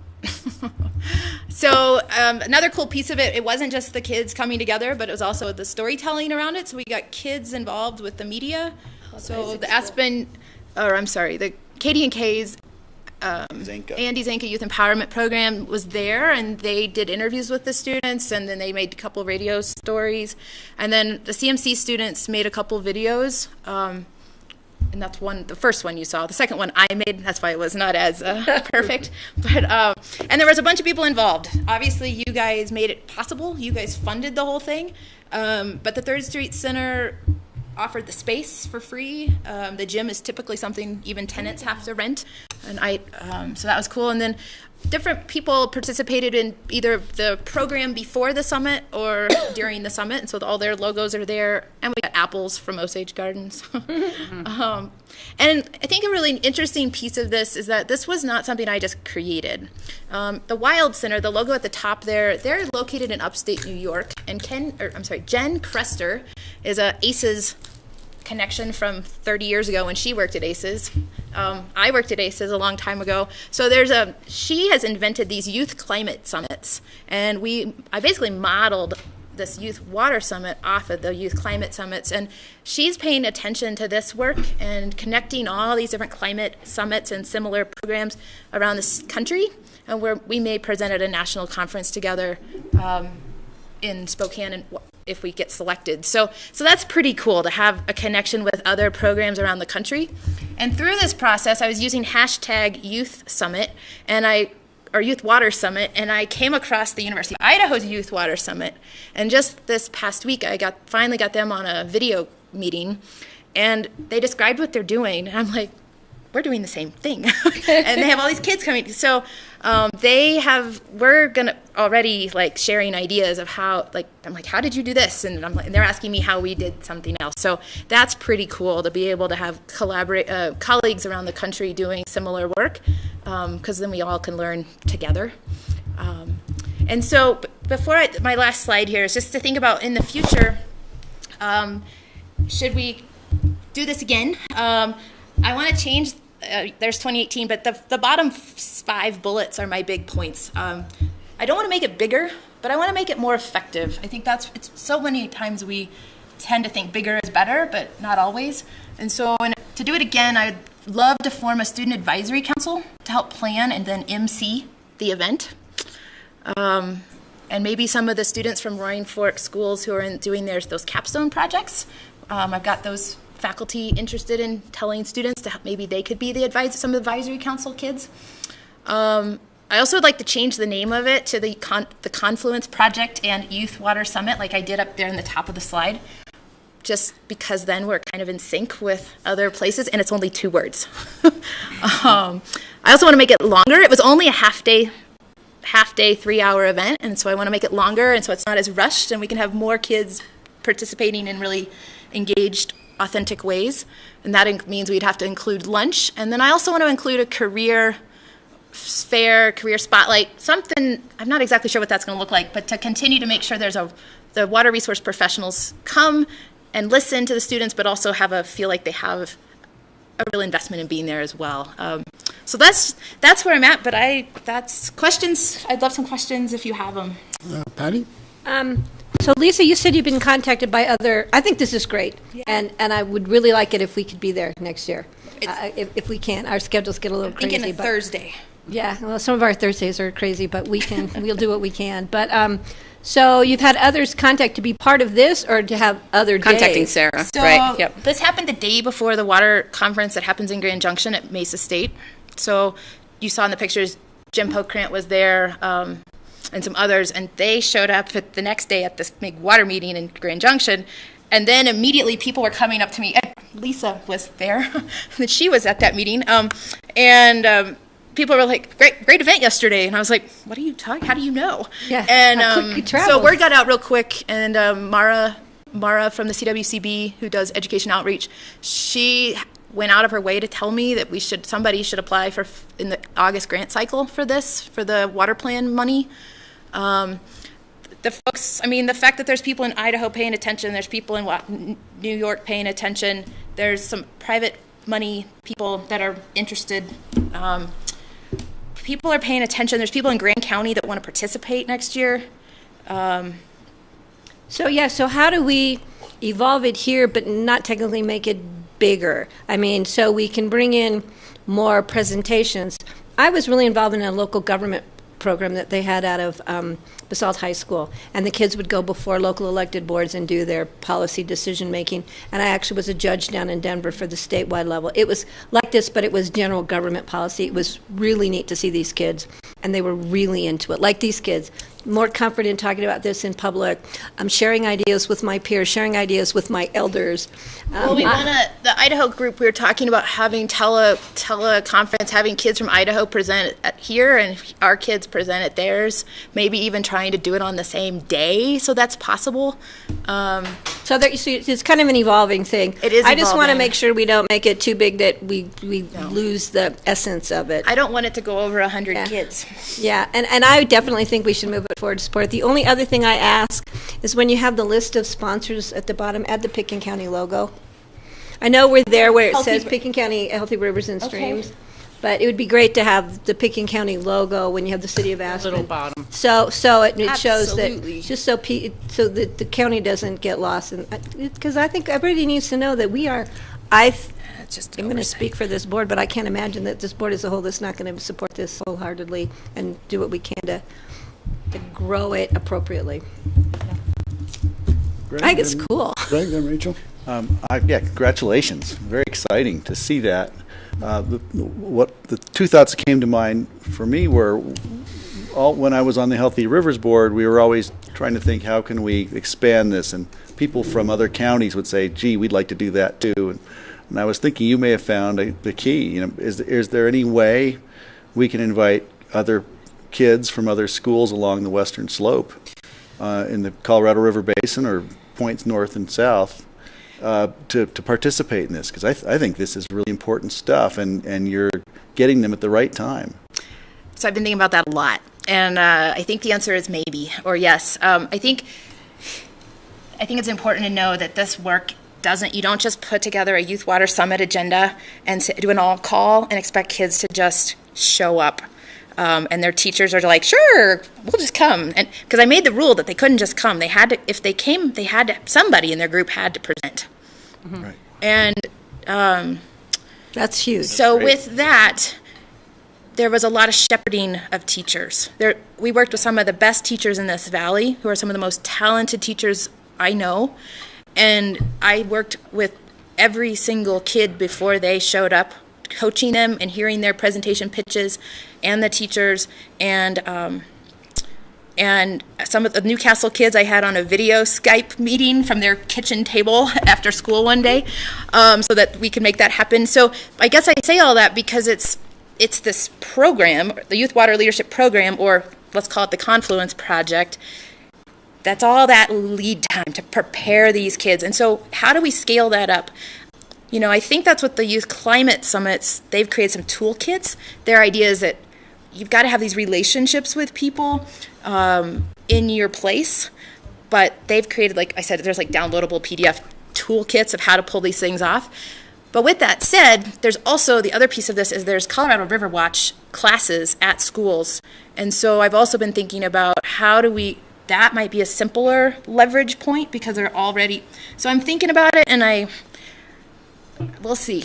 The second thing I wanted to bring up is that I love the name. Confluence Project alone doesn't do it for me. Okay. Youth Water Leadership says it all for me. Okay. That's my feedback. Well, I'm not glued to one or the other. I just wanted to be in sync maybe with the folks in Idaho. Understood, yeah. But maybe not. What do you think, Patty? I like the leadership because it gives them a sense of empowerment. Okay. Because they're leading this, they're leading in a direction to educate the youth, because I think we've, when you sit on a board such as the Board of Commissioners, so much of the work that we do isn't for us, it's for those generations. And so to have those generations sitting at the table and thinking about the things that that we value highly as a Board of County Commissioners, I think is critical. Well, this is the only slide where it exists that I even made that name change, so it's no big deal to put it back. Yeah. I agree with the comment about the term confluence. It just means too many different things to people. My son lived in a collective in Grand Junction that was the Confluence Collective. You know? Well, so I've just seen it used so many well, don't get hung up on it. I can change that back. It's like, okay. Then the other thing I was just going to say is I think it's very important first, congratulations, and this is huge, and really appreciate you pulling this off. And it's hard to even imagine the full set of hours that go into the one day, But I'd like to make sure we're not, and it sounds like you're considering it reinventing the wheel in terms of already, if there's a River Watch program in the school, how do you bump up with that as opposed to replicate it? But you're covering that. But also to coordinate with the River District, because they do have resources. Martha Moore, I'm sure you know, they do a water conference or Children's Water Summit in Montrose every year. And it's more of a festival. It's not the same, but at the same time, if there's a point at which this really can grow further out of our valley, it would be, in my mind, under the auspices of a larger group like the River District as a partner or something, just because they're so large and they are we're all paying our property taxes to them for water management, water interests, and if they have a new director, a new leader, and so perhaps they'll take on more of that role. But again, it's just that you hate to start having too many things going off in different directions, and the more they can be coordinated or collaboration, the better. Not that you'd give up your program where it needs to be taken over by them. That's not what I'm saying. But just that there should be some resource there for you to assist with this going further. Thank you for that. And another thought to share with you is it would be really interesting to think about connecting this with a university project, because I was learning from the folks in Idaho that there's superb student presentations. Those kids get invited to the next, like a professional water meeting, and have this. And I know that the folks in Gunnison at the Water Workshop, Colorado Water Workshop, are working on making their workshop this summer more focused towards younger professionals. And so maybe there's some kind of feeder line there in the coming years. And it's just dreaming big and thinking about all the different players and how they can work together without losing, like you said, everybody was invited, and Jim came and was part of it and a big supporter. So. Oh, great. Yeah, and then, of course, you also know the Colorado Foundation for Water Education has changed its name now just to Water Education or something like that. And it's just, that also is really geared towards the adults, but it'd be nice if they could take a fledgling interest in this youth effort as well. Lisa, you might want to mention our scholarship program. That's... with the schools. Yeah. Sure. So that's all I have. But if Lisa wants to. Yeah, I don't know. Lisa, you have to come to a microphone. Yeah, it's okay. You can use the podium. Yeah. And just identify yourself, please. Yes, hi. My name's Lisa Tasker, and I am the current chair of the Pickens County Healthy Rivers and Streams Board.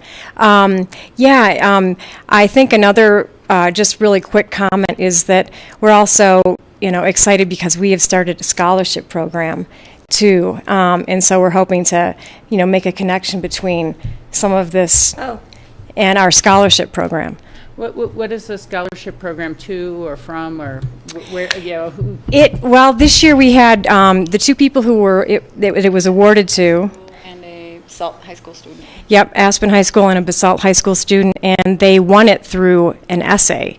So we know we can kind of up the bar as time goes on, and as these guys are brought more up to speed, and actually a lot of it has been the teachers being brought up to speed. I think that was one of the biggest things that occurred, was that the teachers were really excited because they feel like it turned out that they felt like that they were lacking in knowledge. And so they're more nervous about participating in this until they can be brought up to speed on Colorado water law issues and other water issues. And so it's a scholarship for their college education, do they have to be going into water-related fields, or is it scholarship money to go to like the watershed assembly or something? I mean, what is the magnitude of It's very broad right now, but it's for college. Okay. And then how much is the allocation? And It's quite large. 5,000 each. Yep. Oh.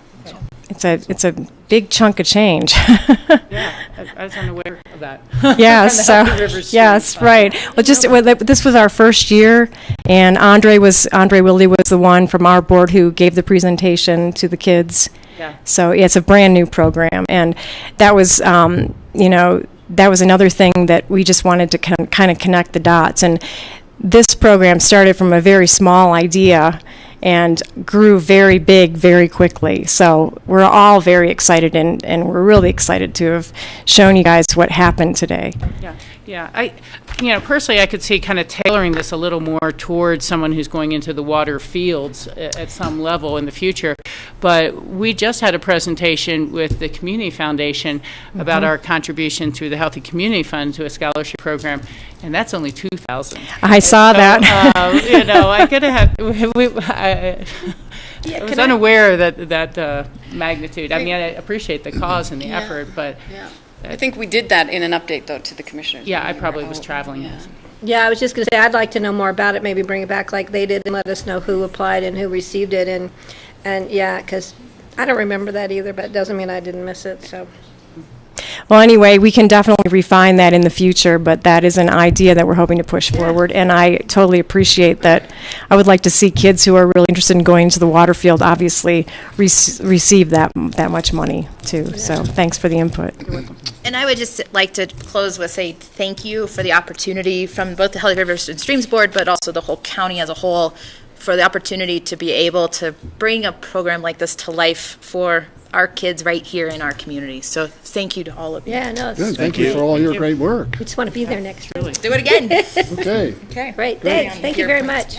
All right, I'm going to call a special meeting to order. Wait, I think What? Lisa I might. think we had a 5-minute update on the open discussion.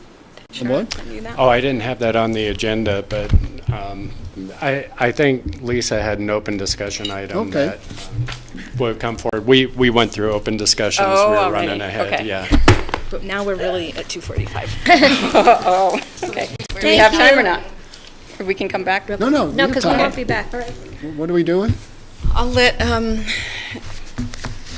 joined by Quinn Donnelly with River Restoration, and we just wanted to update the board on the adjustments that are going to happen out at the Whitewater Park this winter.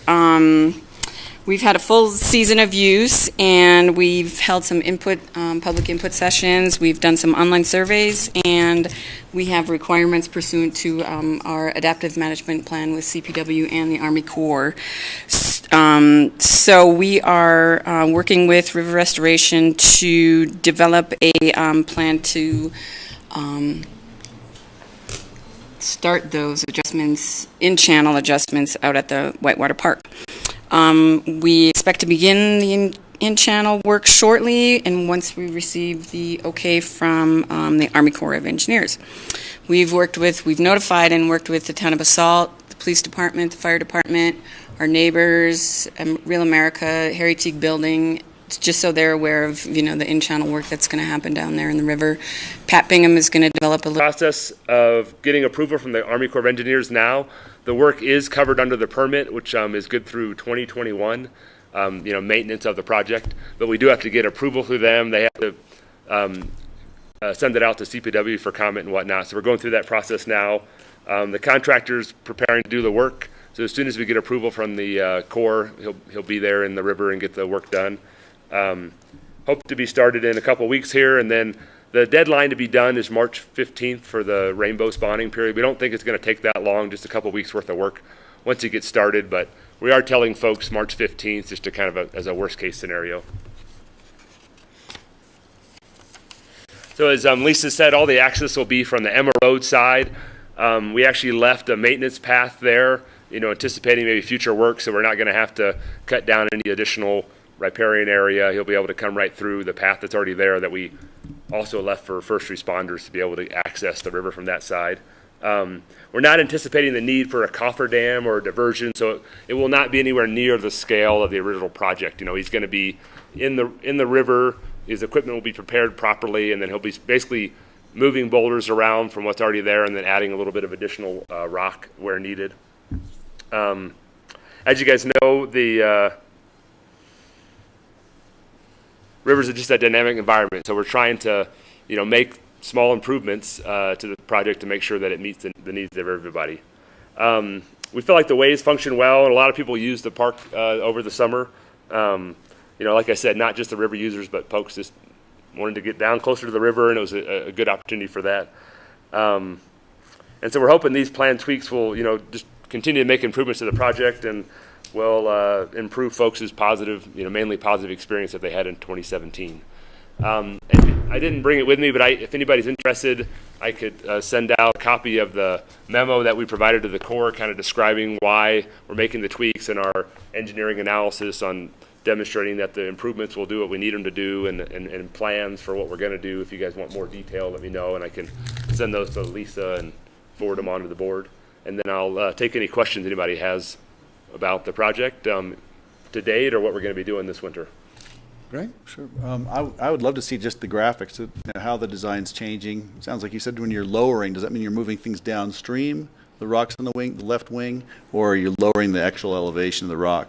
Yeah, so a little bit of both. You know, we're just making these tweaks for changing the hydraulics of the high flows. Right. You know, all of this is going to be up above the elevation of those wave blocks that creates the hydraulic during the risted flows for kayakers to get in there. And so on that left wing, he's basically going to kind of disassemble it a little bit, rebuild it again at about a foot lower elevation, and then some of those extra boulders, he's going to kind of extend that wing downstream to get that more of a ramp flow over. So there'll be an obvious sneak for those who don't want to get stuck in the hole. You know, it's probably be 15, 20 feet wide. You know, you're going to, you know, the nice thing was you know, with the project being so close, we were out there all summer. We, you know, got drone footage of folks going through at high water, so we really started to understand, you know, what it would take to maneuver through there. And it'll still be, you know, a skilled move to make the sneak. And a lot of times the sneak is the hardest thing, you know, to hit, you know, as you go through a wave out, you know, and a natural rapid. And so we definitely don't want to communicate the message that, oh, this is going to make the park easier, but it will provide this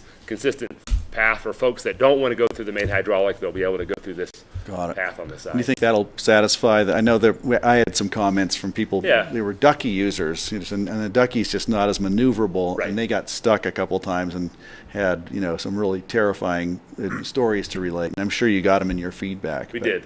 Okay. Yeah, you know, it's the different craft. I mean, I doubt there's a lot of duckies in the river, you know, if that has really higher flows. You hope not. And we did, you know, when we were out there during the lower flows, you're right, especially the commercial groups that bring the guys and maybe not as experienced, and the hydraulic might, you know, because the wave itself is designed to be somewhat retentive so kayakers can get in there and surf, and folks that want to stay in the wave. And so as far as duckies and getting passage through, I mean, during low flows, there won't be a change. All the water will go through that constriction that we've created.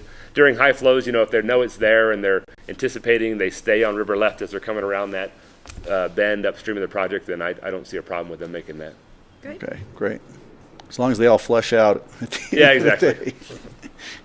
Thanks for the update. Good. Thanks. Great. Appreciate it. Thanks, everybody. Yeah, thanks for coming. Congratulations on the Yeah, if you can send Lisa the pictures, I'd love to just see the pictures of it, or the design change, just to review. Okay. Yeah, informally. Sorry, the memo has you know, screenshots of our modeling effort and things, and really tries to communicate to the Corps and Lisa and the board, Health River and Streams Board, what we're trying to do. So I'll have her send that on. Yep. Great, thanks. Thanks. Great. Thanks, Lisa. Okay, now I'll call to order a special meeting, and I'll entertain a motion to go into exec session for... Great, thanks. For the purpose of Busk-Ivanhoe litigation, Phillips acquisition, personnel, Crystal River Trail, those are pursuant to CRS 24-6-4024B, and property acquisition pursuant to CRS 24-6-4024A. So move. I have a question. What happened to the Open Space and Trails Board oversight under CRS 24-06-4024F? we should add that. Thank you, I don't know, Patty. it's on our original agenda. Okay, so let's add that. You left one off. The open space item, John, was not. Oversight? Will that cover that? Oh. Okay. Okay, great. All right, just so want we to make had sure. a Thanks, John. So moved. Oh, second. second. Any further discussion? All in favor say aye. Aye. Aye. Great, thanks, Grassroots. Thanks, John. Thanks, Grassroots.